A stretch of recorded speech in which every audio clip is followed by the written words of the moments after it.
be joined now by our guy, Ross Jackson. Locked On Saints, LouisianaSports.net, always putting out banger after banger there on the website. Truly breaks it down like nobody else. Ross, what's going on, brother? How we doing? Hey, buddy, I'm doing great. Thanks so much for having me on. Y'all appreciate it. It's great to see you the other day. It was so cold down there in Metairie. Just, great weather. So freezing. Oh, man, it was fun to be out there. I haven't been to an NFL training camp in a long time. And, the Saints camp is obviously intriguing as well because of so many position battles. There's guys that are switching positions like a Trevor Penning, and you're trying to figure out how it's all going to play out. But the day that I was at camp, like Jake Haener was running with the ones. Like he was the QB1 that day. And it was the second time in camp that he's had that opportunity. And, a lot of people start to talk, okay, well, at some point you got to get this thing from 3 to 2 and then obviously from 2 to 1. Like, when do you think that is going to happen? Because if you're giving Jake Haener QB1 reps, unless you truly think he can win the job, it's a wasted day in training camp, and you can't waste days in training camp. And so what do you think that timeline looks like, Ross?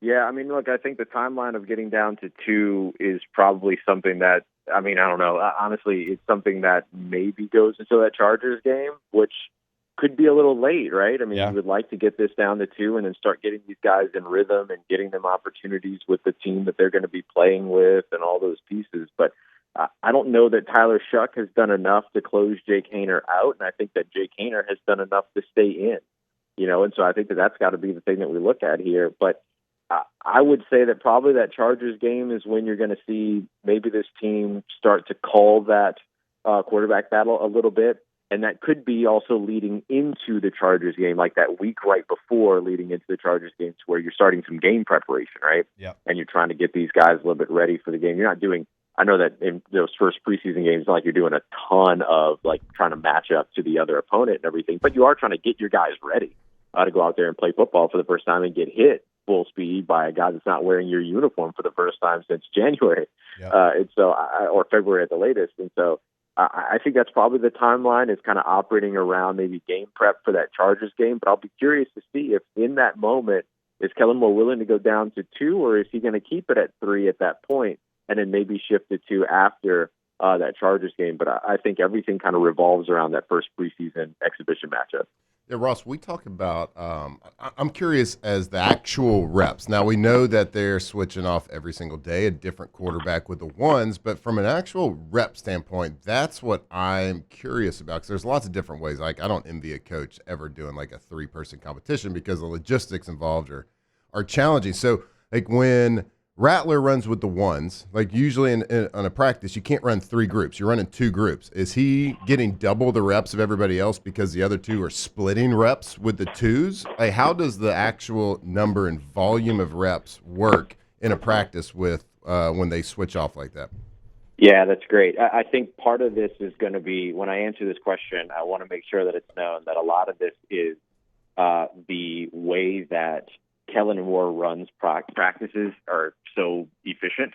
And so right now, going into sort of the way that things are through the past, 8 practices, not including the walkthrough and not including 7-on-7s, we've seen Spencer Rattler with 136-ish reps. Let's call it around 130 reps, while Tyler Shuck is sitting at around 110 and Jake Haener is around 110. And so these guys, those are just kind of rough numbers, but these guys are getting a lot of team reps, and they're getting the opportunities to go out there, even though they're still running 3 teams deep.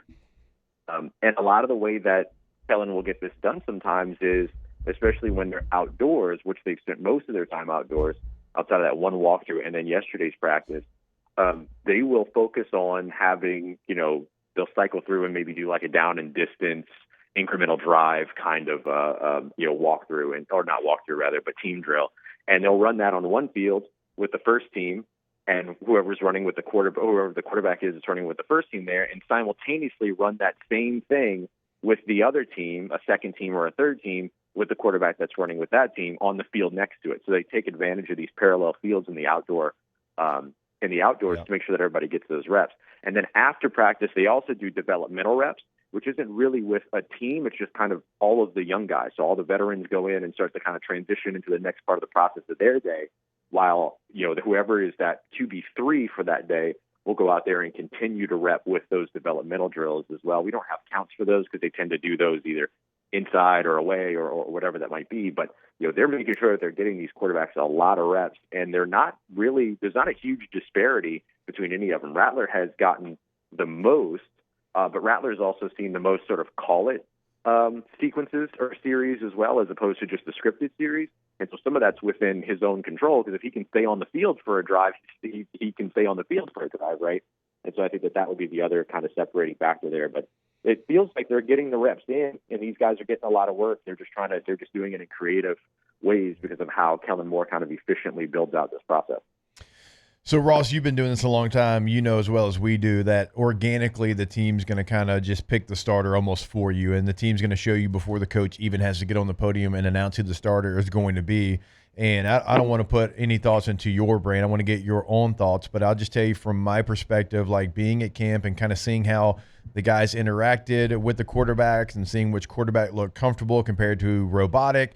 I thought Spencer Rattler looks like a guy that, maybe is starting to get into that conversation of the team is kind of almost making him the guy. He had like a little nice RPO run, and you saw like 6 or 7 offensive guys kind of run with him down the sideline and go celebrate with him the other day. Like, is that kind of how you see it right now, is maybe you start to see Spencer kind of get the ear of the team a little bit? And I know he was here last year and Tyler Shuck wasn't, but it just feels like almost organically that's starting to happen. Yeah, I think I would say I would agree with that. I mean, I think that both his performance on the field has certainly separated him and kind of put him at what I would call the, kind of pole position, right? The guy right in the lead, that pecking order. And then the other thing that I think stands out to me is just like you said, the way that the team kind of rallies around him and the way that they operate with him in the huddle. They get in and out of the huddle quickly. They don't have a lot of rehuddles. They, get to the line of scrimmage in a hurry. He rushes everybody around like he's a good commanding voice, and people respond to him. And I think that those are just as much signifiers sometimes as, the passing stats in training camp or whatever that might be, as fun as those are. I think in some cases, a lot of what tells you whether or not a guy is the starter or is a starter or is leading a competition or whatever is just simply how the other players respond to him. And I think that you're seeing kind of a commanding presence from Spencer Rattler. And I think the team is kind of telling you that too. Yeah. I feel pretty comfortable saying this because if they were to turn around and do it, it would be 9 practices in. So I don't think it would change anything. But Spencer Rattler is the only one of these 3 quarterbacks that's never seen a third team rep for this, throughout training camp. And we just talked about the number of reps that these guys have seen. He's never taken a third team rep. He's only ever been first or second team. So now when we go there tomorrow and they inevitably give him third team reps, I'm going to look like an idiot. But but Ross, to your point, practices in. No, yeah, and Ross, to your point, I caught up with him and we interviewed him on NFL radio like after that practice, and we were kind of talking the same things, and he mentioned that. Like, he said that himself. He's like, I haven't taken third team reps. I've only been with the first or second team. So he notices it as well. Yeah. I think that speaks to him, and I'm sure that's part of the confidence that he shows when he's out on the field, right? I mean, if you are the guy that started 6 games, appeared in 7 games in your rookie season, and then you come in and you're kind of considered the front runner for this battle, and then you get relegated kind of the third team reps, like that's going to feel a type of way, right? Yep. That's going to communicate something, and that has not been communicated, which means effectively, whether you intend to or not as an organization, you are then communicating the opposite thing. And I think that's good for Spencer Rattler because that shows a little bit of confidence from the organization in him and where they believe not just where his ceiling is, but a little bit of where his floor is too, right? The way that they kind of see him in that area too, to where it's like, we're not putting you below those second team reps. Yeah. And I think that's something that communicates a sense of confidence to him. All right, this might surprise everybody. I'm going to direct this conversation away from the quarterbacks real fast. I want to get a little nitty gritty right now. So when you got a new head coach coming in, you got to be careful. I feel like sometimes with these ex-quarterbacks, these offensive-minded guys, especially young coaches, that like you don't make a team soft, right? You want them to hit. The training camp's about callousing the body, the mind, the brain for season. Like I want to know, have the Saints run any live drills, live tackling, live hitting? I mean, are we getting some pads popping out there? How physical has this training camp been up to this point? Yeah, I would say yesterday was like Thursday was pretty physical. I would say Wednesday was pretty physical as well. I mean, you've seen that, right? The Saints have been pretty much had been injury free through the first 5 days of camp, and they had one hamstring tweak, and then they got out there for the second day and padded practices, and all of a sudden, there's a few bumps and bruises and things like that. So you can definitely feel the physicality kind of ramp up. As for going live and things like that, I will say, Kellen Moore was asked about that, and he did kind of indicate that he's interested in doing that they've got to get out there and they've got to be able to provide these players the opportunity to experience that before they get into exhibition games and what I would call a less controlled environment, right? You can be a little bit more controlled in practice than you're ever going to be in an exhibition game where you have, you got the undrafted free agent guys that are out there on other teams that are vying to, put something good on tape and be out there and they're taking risks and you're going out there and get that's hard to control that. And so you have a more controlled environment within your own practices.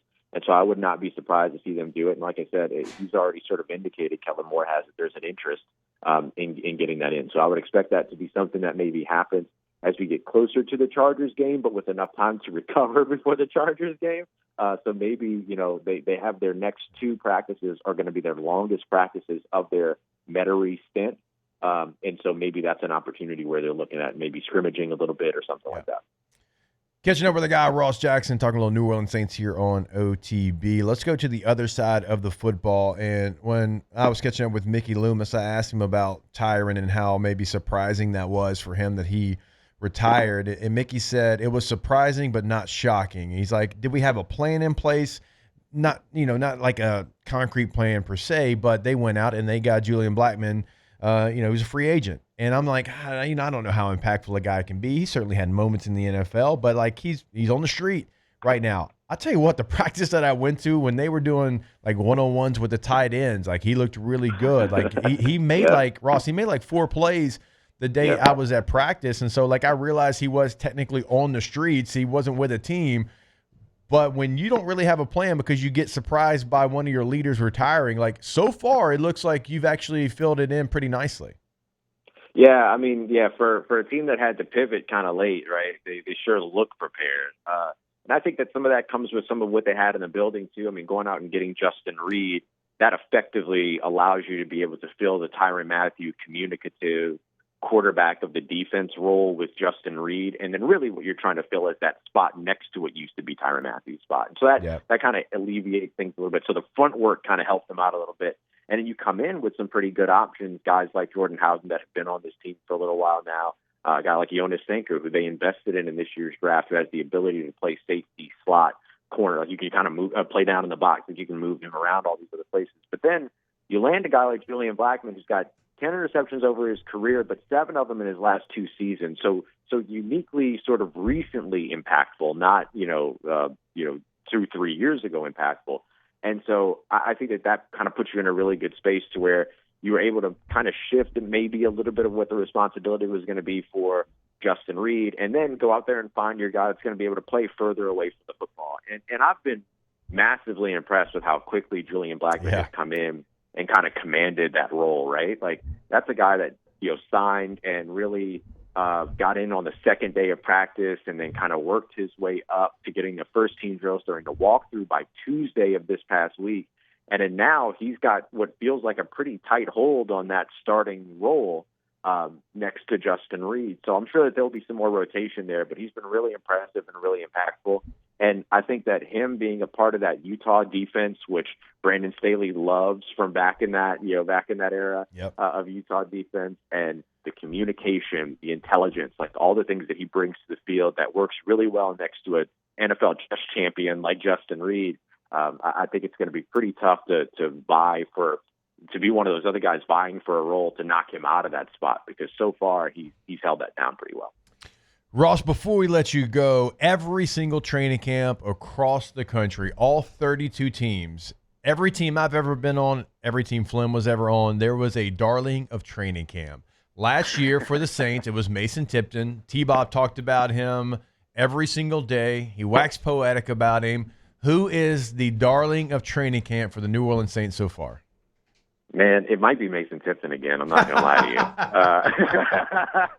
you. And I think after one point, like, you got to look at it and kind of go, all right, one time it happened, second time's a coincidence, but could it be a habit? You know what I'm saying? Yeah. So I got to give Mason Tipton his All right. props. I mean, he's been excellent. I actually have a story dropping today over at LouisianaSports.net that's about kind of tracking receiving touchdowns in team drills only, so taking out 7-on-7.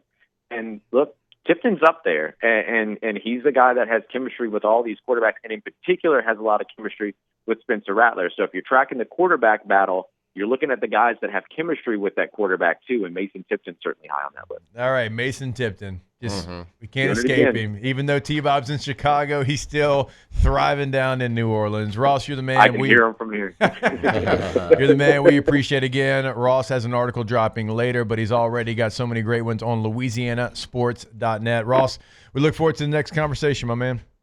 Yes, sir, man. Thank you so much for having me on. Y'all take care, stay safe, and I'll talk to you here soon.